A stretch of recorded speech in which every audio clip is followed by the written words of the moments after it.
today. Personally, I'm looking forward to getting past this speech so that I can relax and join in the fun with the rest of you. But since I'm obliged to stand here shaking in front of you for a little while longer, I thought I might as well use my time carefully to seek out some deserved revenge. So, Lawrence and Wendy, you finally got married, for better or for worse, which is quite appropriate, as Loz couldn't have done any better, and Wendy couldn't have done any worse. Being Loz's younger brother, I've definitely learnt a lot through the years, mostly by watching what he did, and then by doing the opposite. I have to give it to him, though, for what he lacked in the looks department, he more than made up for with his creativity and sporting talents. In his early days, Loz was the fastest runner in the school, and joined an athletics club to practice his energetic skill. These days, of course, he can barely keep up with Nikki as she runs around the garden. Another pastime that once kept him busy was his trombone, which was so big for him that he couldn't extend it far enough to reach the bottom notes. Unfortunately, though, that wasn't enough to prevent him from joining the school band. I never did have the opportunity to thank him for all those terribly boring concerts I had to go and watch and play in. He also inflicted other forms of music on me, and I'll never forget the tears and drama that ensued whilst we were on holiday and his Boots Walkman chewed up his Rick Astley cassette.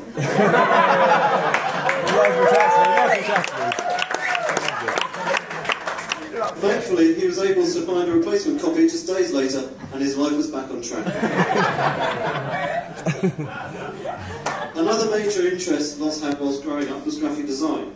I'll never forget the time that he sat down with a huge roll of paper and spent many hours pulling it out bit by bit as he drew one car design after another.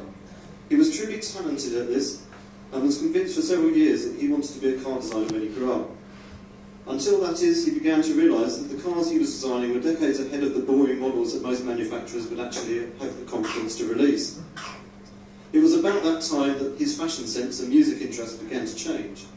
The fashion was an unusual combination of skinny, stick, thin boy draped in elephant-sized clothing. And the music was jungle, drum and bass. If you're not sure what that is, then I'm guessing you might be in for a special treat later tonight. When Wendy perform their first dance.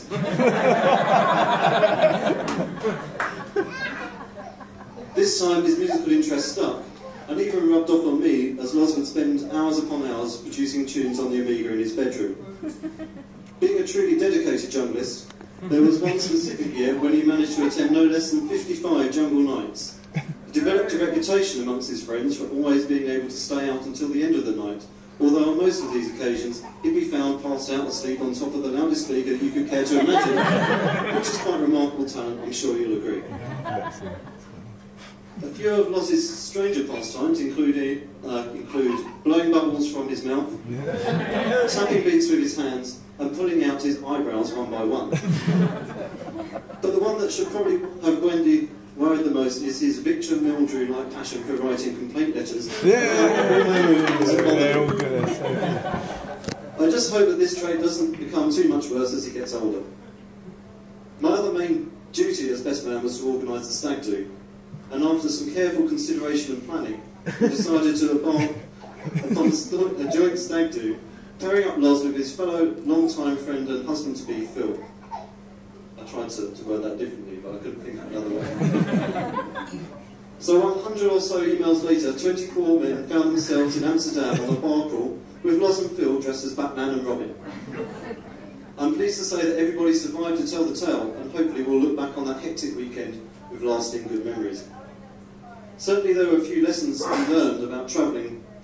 Some, Johnny P especially, who learned that you need to check in at the right airport terminal, you can't take knives through airport security, and you need to have a rough idea of what time your plane is supposed to take off.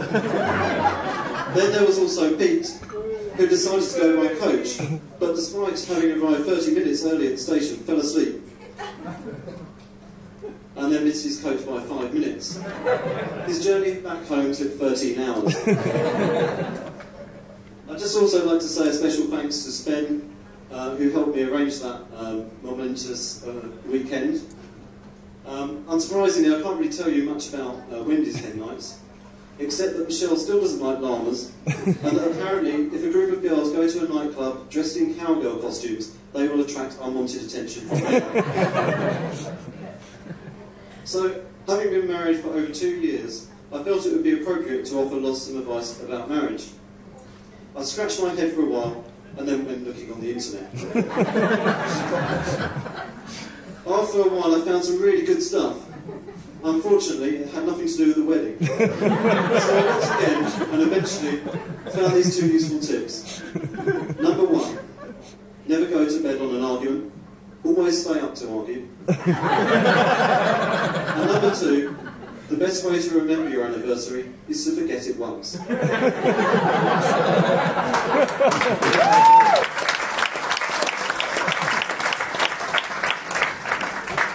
So I'd just like to say to Loz, you're a lucky groom for marrying Wendy, who's beautiful, funny, smart, warm, loving and caring.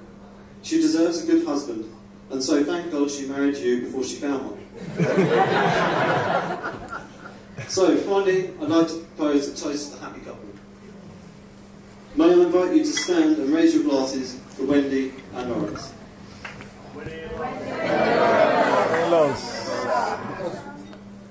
And also, I think there's a special surprise from Helen and Emma.